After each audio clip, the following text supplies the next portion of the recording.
I think that a farmer knows every day that he's dependent on a higher power of something, because so many things in his life revolve around on weather and good fortune and you know, relationships with their landowners. And I think that you have to have good character and work ethic, and we know we're dependent on ourselves to put the food on the table, because our check's coming from ourselves. And if we're not working to the best of our ability, then it'll show at the end of the year. Farming's changed so much. Back when my grandparents were farming, they had livestock and smaller equipment, so they were farming every day, doing something almost. And with the equipment today, we can farm 2,000 and 3,000 acres. We can have the crop in 3 weeks, and we can have it out in 60 days.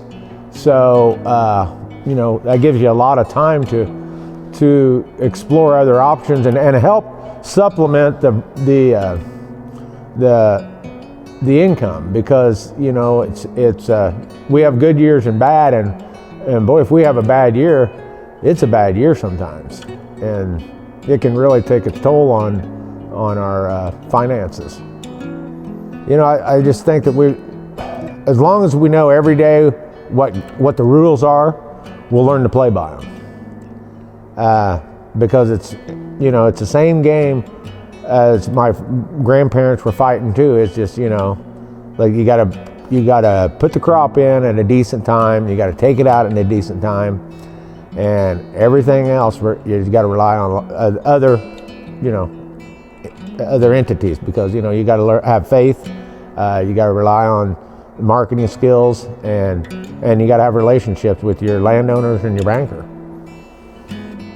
You just can't shortchange yourself or your relationships with the people. Whether it's your farm supplier, your fertilizer dealer, your seed dealer, or your banker, they want your business, but they don't want a liability.